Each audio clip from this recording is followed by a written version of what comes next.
Bismillah wa salatu wa salam ala rasulillah. Monsieur le président du jury, monsieur les membres du jury, assalamu alaikum wa rahmatullah wa barakatuh. J'ai l'honneur de vous présenter le travail effectué pour obtenir le diplôme de master en informatique, intitulé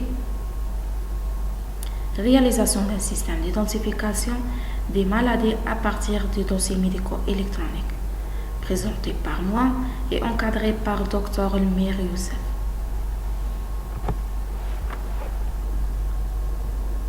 Notre plan de travail sera le suivant. On commence par une introduction et ensuite on va étudier le problématique et après on va voir et généraliser sur les dossiers médicaux électroniques, la motivation et aussi on va proposer une solution idéale, c'est la méthode utilisée.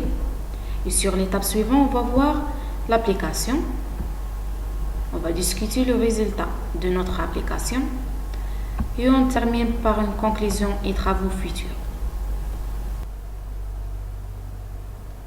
Depuis toujours, l'homme a cherché à réduire ses efforts et à améliorer sa productivité dans tous les domaines, en se faisant aider des machines et de découvrir des technologies capables d'assurer des fonctions humaines en toute autonomie. Et aujourd'hui, avec les technologies informatiques et l'intelligence artificielle, le domaine médical s'est développé et équipé de plusieurs techniques informatiques qui peuvent aider les médecins et les patients, comme les dossiers médicaux électroniques et les systèmes de diagnostic automatique.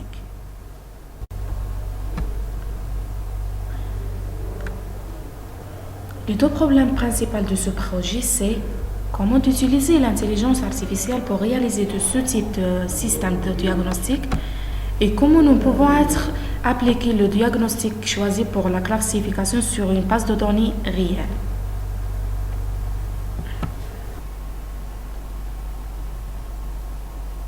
Alors, c'est quoi le dossier médical électronique?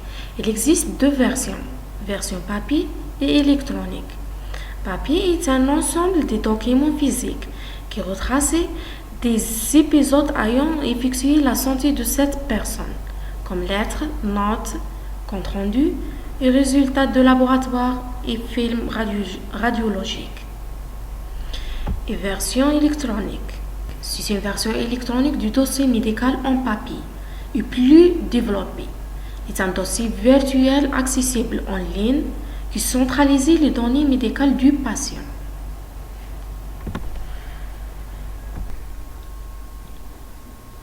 Au début, en les années 60, Larry Reed introduit l'idée d'utiliser des méthodes électroniques d'enregistrement des informations de patients. Et en 1972, le premier système de dossier médical électronique a été mis au point par l'Institut de Joseph. Et après des années, en 1991, les ordinateurs personnels devenaient de plus en plus adorables et l'Internet est apparu.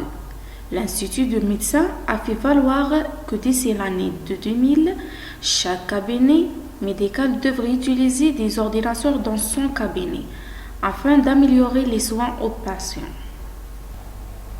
En 1996, la loi sur la probabilité et la responsabilité de l'assurance maladie a été introduite en réponse aux problèmes croissants auxquels sont confrontés la couverture du soin de santé, la confidentialité et la sécurité aux États-Unis.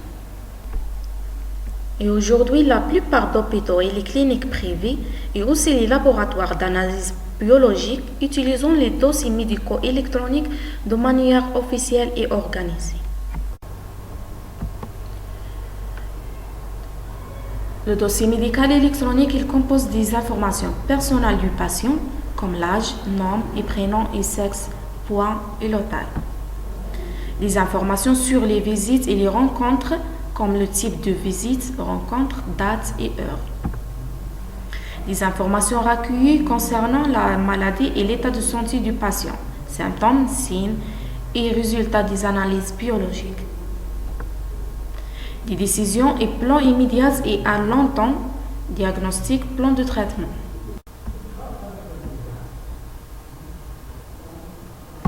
Des résultats aux constatations émanant de ces activités et événements, numérique et texte ou image. Parmi les points positifs du dossier médical électronique, il est plus sécuritaire, accessible H24, et les archivages de données, comme les analyses médicales et les consultations du médecin. Il améliore la qualité et l'efficacité du soin prodigué.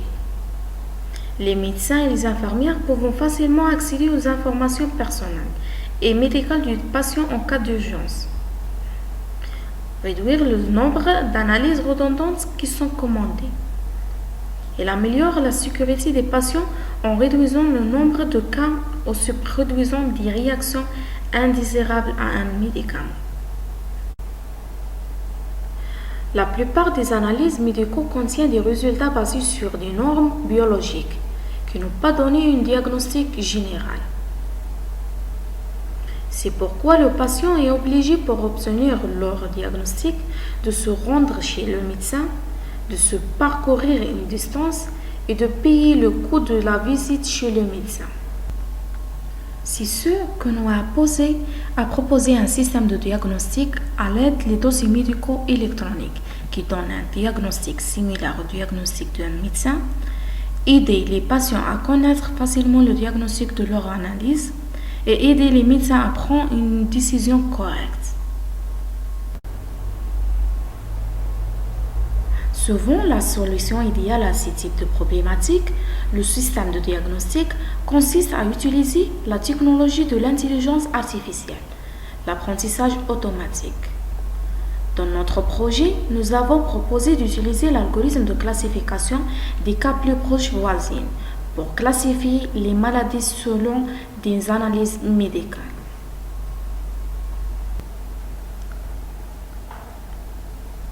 Alors, c'est quoi l'apprentissage automatique?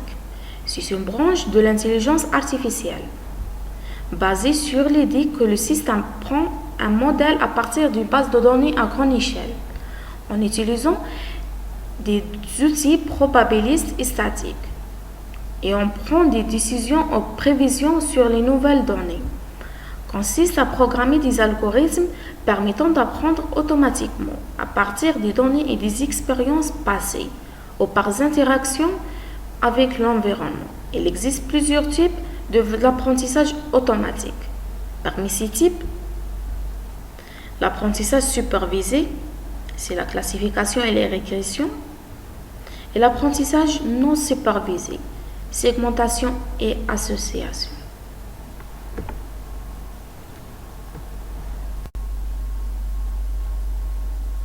La reconnaissance automatique.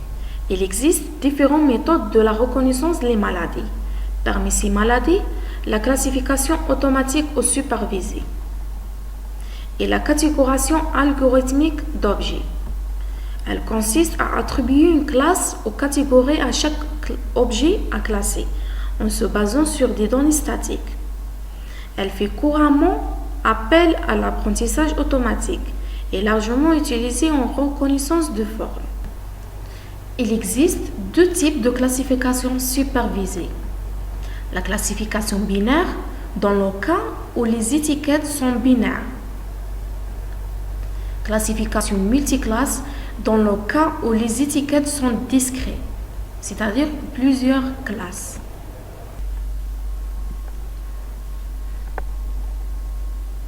La méthode des cas plus proches voisines, c'est une méthode d'apprentissage supervisé, non paramétrique, utilisée pour la classification et la régression. Dans les deux cas, il s'agit de classer l'entrée dans la catégorie à laquelle appartiennent les cas plus proches voisines, dans l'espace des caractéristiques identifiées par l'apprentissage, et basé sur des mesures de distance entre les variables utilisées. Comme dit le dicton, dis-moi qui sont tes amis et je te dirai qui tu es.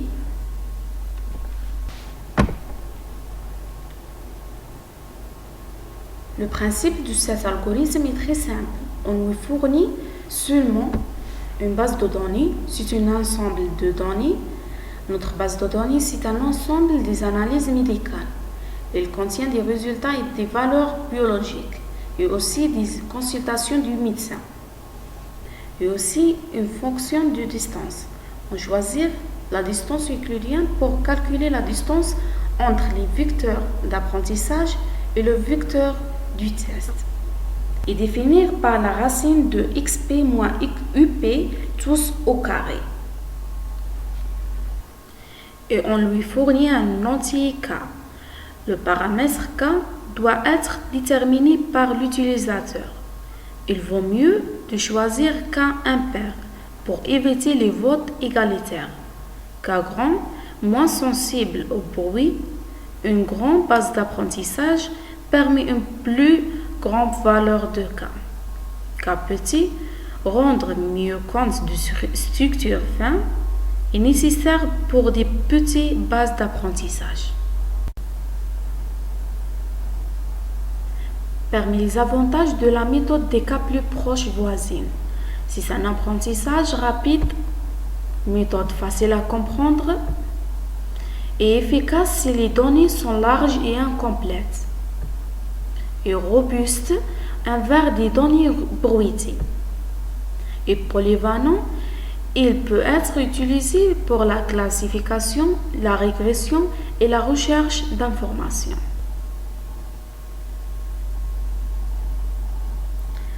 L'algorithme des cas plus proches voisines. Comme paramètre, le nombre k de voisines.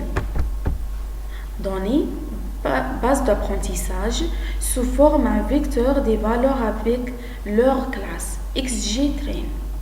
Entrée base de test, xi-test. Il calcule la distance euclidienne tg entre xi-test et xg-train. Il récupère les indices end voisines. Trier les distances dg selon un ordre croissant pour tout g égale à 1 jusqu'à 1. Récupérer les classes des cas premiers plus proches voisines à partir des indices end voisines. On trouve les classes majoritaires selon le nombre de cas le plus proche voisine par min la distance entre xi et xg. On choisit la classe le plus répétée. Comme sortie, les classes des données de test z-test.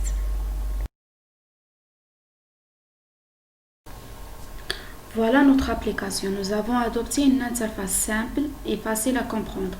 DiagoHealth, c'est un système de diagnostic qui permet aux utilisateurs de saisir leurs informations personnalisées comme le nom,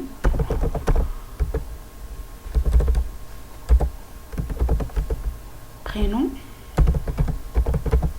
et l'âge et type de sexe. Et aussi, il permet d'entrer le résultat d'analyse ici sous forme un fichier Excel.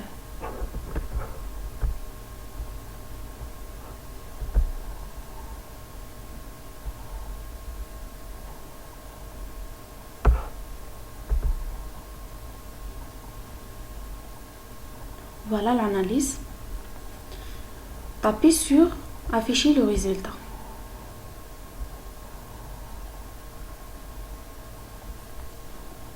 Voilà le résultat final selon notre système. Ce patient est malade d'hypothyroïdie. Maintenant, nous choisirons un autre exemple.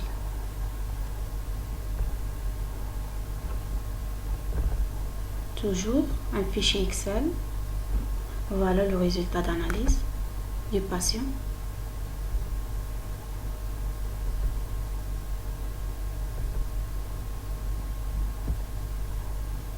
Voilà. Afficher le résultat.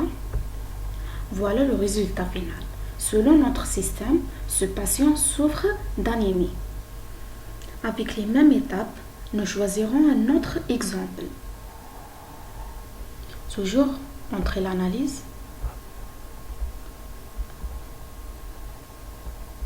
Fichier Excel, par exemple 18. Alors voilà l'analyse. Afficher le résultat. Selon le résultat final de notre système, ce patient est diabétique. Je vais maintenant essayer d'expérimenter avec une valeur de K. Au début, on choisit l'analyse.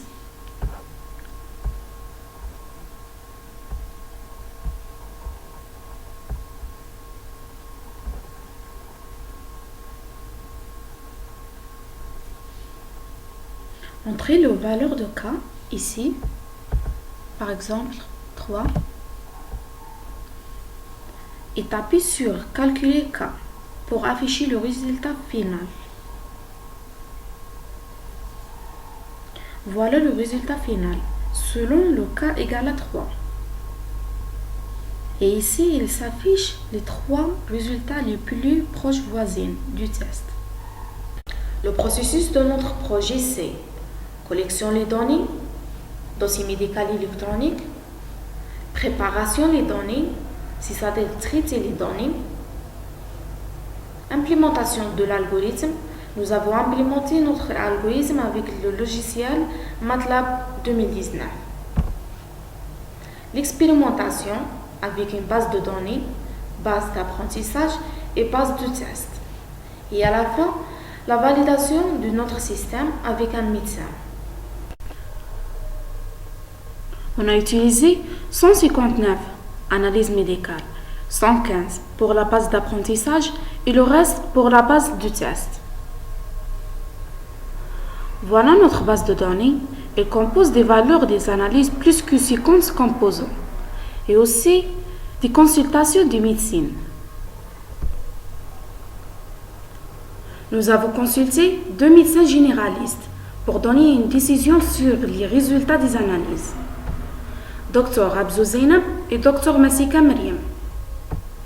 Et nous avons consulté un médecin spécialiste en ORL pour valider notre résultat du système, Dr Gritli Youssef. Et nous avons obtenu les données à partir du laboratoire d'analyse médicale de Dr Ben Chérif Sidi Mohamed au niveau local de la wilaya de Béchar.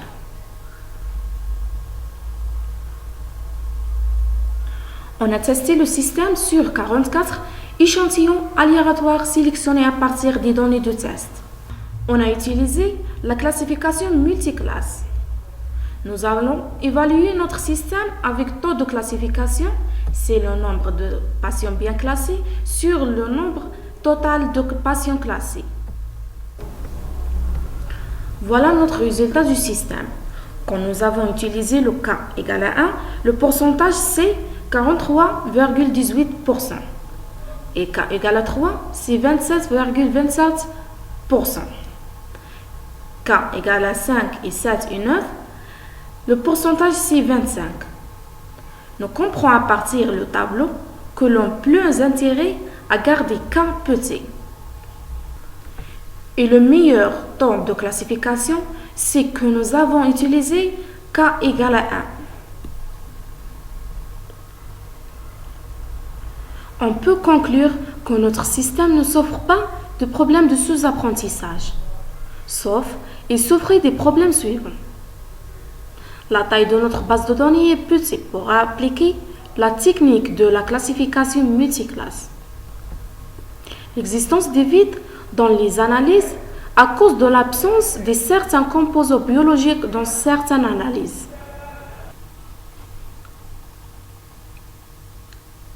En particulier, le domaine de diagnostic des maladies est devenu un sujet de compétition pour de nombreux chercheurs dans le domaine de l'intelligence artificielle médicale. C'est ce qui nous a également motivés à entrer dans ce domaine et à essayer de créer un nouveau contenu, notamment au niveau national, malgré de plusieurs pénalités. Difficulté à obtenir un dossier médical et électronique. Difficulté d'avoir des médecins volontaires pour lire les analyses. À cause de la pandémie actuelle, COVID-19, a été difficile pour obtenir les analyses et à trouver des médecins pour prendre une décision et valider notre résultat. DiagoHealth, c'est un système de diagnostic efficace expérimenté par des valeurs réelles du patient réel. Elle est intelligente, identifie plus que 4 maladies. Assistante, elle fournit le coût, la distance et une interface simple aux utilisateurs. Parmi les travaux futurs, d'augmenter la quantité de la base de données d'apprentissage pour améliorer les performances de notre système. D'utiliser la méthode d'analyse en composant principal, ACP, pour réduire le nombre des variables et de rendre l'information moins redondante. Nous essayons de lier notre système directement avec les dossiers médicaux électroniques. Nous allons essayer d'utiliser un autre algorithme de classification, plus précis que celui utilisé actuellement. Et à la fin, merci pour votre attention. Et s'il y a des questions, voilà notre contact.